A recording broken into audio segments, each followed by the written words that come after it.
Hello everyone. So in this particular video we are going to understand about different table types in a Snowflake which we can create.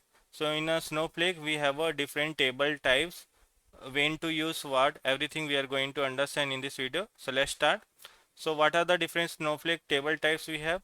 We have a permanent table, we have a temporary table, we have a transient table, we can create external table, we can create a dynamic table, we can create a iceberg table, and we can also create a hybrid table. So these are the different table types we have which you can create based on the certain use cases.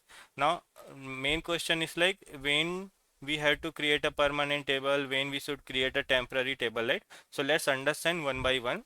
So when we say permanent table, right? So what is the usage of the permanent table? This is the default table type which is used for the critical business data that needs a long-term storage and strong recovery. So when you have a critical data, so whatever the data which is very critical for the business, the data which is very critical for the business and which require a long-term retention, which require a long-term retention as well as recovery. When I am saying recovery means, suppose by default you have deleted the data and that data also you want to recover, so it can be easily recovered. So in that kind of the scenario, in that kind of the usage, we create a permanent table.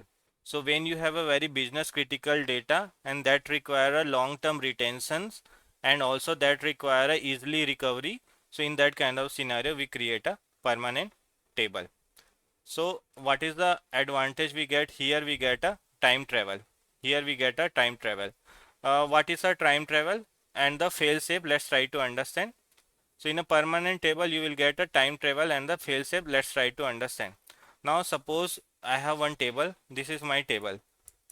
Now in this table what is happening? I have created this table. I have stored my data. So in this table I have a data. Now what happened? Accidentally I have deleted this data.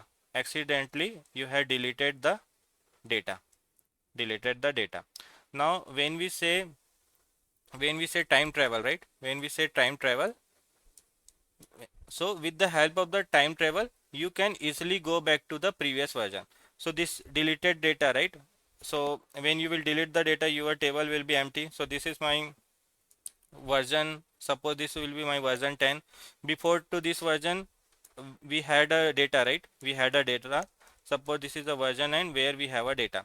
So in a version 9 we have a data, but what happened? I have deleted the data. Now my data is empty. So with the help of the time travel approach, you can easily go back to the previous version. You can easily go back to the previous version and you can recover the data. So that is the advantage of the time travel. With the help of the time travel, you can easily recover the data. You can go back to the previous version of the data. So suppose this is the table. Here I have loaded the data. I have performed update command. And by default it has updated all the data.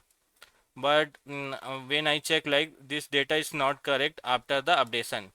So in this case I want to go back to the my previous version. So with the help of the time travel I can easily go back to the previous version. So that is the advantage we get in a time travel. So in a, when you will create a permanent table, you will get a retention of 1 to the 90 days. So for 1 to 90 days retention you can easily do. You, with the help of the time travel, 1 to 90 days of the version you can easily recover the data. That is the first advantage. The second advantage we get as a fail safe. When I am saying a fail safe, suppose I have a table. This table I have dropped. This table I have dropped. Now during 1 to 90 days, I can easily recover the previous back data. Right? But suppose I have a table, I have dropped it, but now I am in a 92. After 92 days I am checking this. So in this case the retention period is gone. I cannot recover the data. But in that case we have a fail safe concept.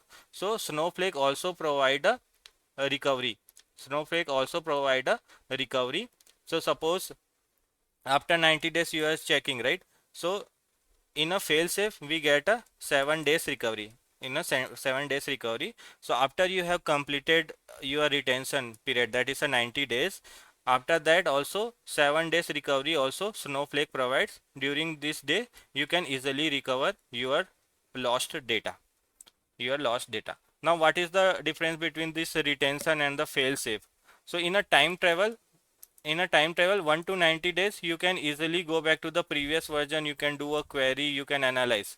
But after 90 days, right, in a fail safe, with the help of the Snowflake support, right, only you will be able to recover the data.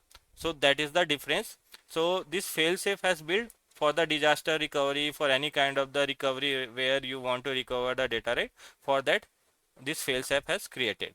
So in a permanent table, we get a both time travel advantage and also we get a fail safe advantage. So that is the use of the permanent table. It's a costly bit because it also provide a retention and the recovery advantage, right? Here we have a retention and the recovery advantage. It provide the time travel and the fail safe. So that's why it is a bit costly. And but the use case is like for the production use case, for the fact dimension where we have a critical data, right? In that kind of the scenario we create a permanent table. Now coming to the temporary table. So when you have a scenario when you want to create a table on a temporary basis, suppose you want to load the data on a temporary basis, in that kind of scenario only we create a temporary table. Here you will not get a fail safe or you will not get any kind of the time travel. This will only be exist during the session. This will exist during the session. After the session you will not be able to see this table. Now coming to the transient table, this is similar to the permanent table only but without failsafe. So whatever advantage we get in a permanent table you will get, this is similar to that only, but here you will not get a failsafe, means you can't recover after the time travel. So that is the difference we have in a transient table. Next is the external table. This is the important one. Suppose you have any of the storage, there your files are already available. Now you don't want to copy again into the Snowflake storage. So in this case what actually we can do, we can create an external table. We will create a table but this table will point the location of the storage.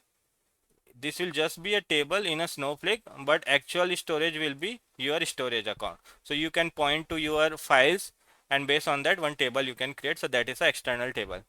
Next is the dynamic table. So what is the advantage?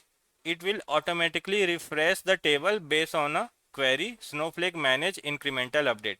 So this is a new kind of the table, a modern kind of the table which will automatically refresh the table like any kind of the transformation which you want to refresh after 5 minutes or something, right? So this table will help in that kind of a scenario. We have a iceberg table which is used for the Apache Iceberg open table format. So for the open table format for the iceberg we can create a iceberg table also. Next we have a hybrid table. It support high concurrency transaction OLTP workload and analytics. So for the transactional OLTP kind of the data, right, we can create a hybrid table. Here also we have a time travel, fail safe, this kind of the advantage. And default retention you can see 1 to the 90 days. Use case for the OLTP analytics and all. Now permanent table, we understand we are using permanent table for the production use case. Temporary just for the processing we will use. Transient table where we don't want a fail safe, this kind of the recovery where we don't want, right? In that kind of case we use a transient table. External, when you know you already have data in your storage, you just want to point and you want to create table, then we can use external table. We have a dynamic table. If you have an incremental load that you want to refresh on a real time, right, then in that case we can use a dynamic table. For the open table format, in that kind of the scenario, iceberg table we can use. For the transaction we use a hybrid table. So I hope you got the idea about this. In next video we'll do a practical and we'll understand more.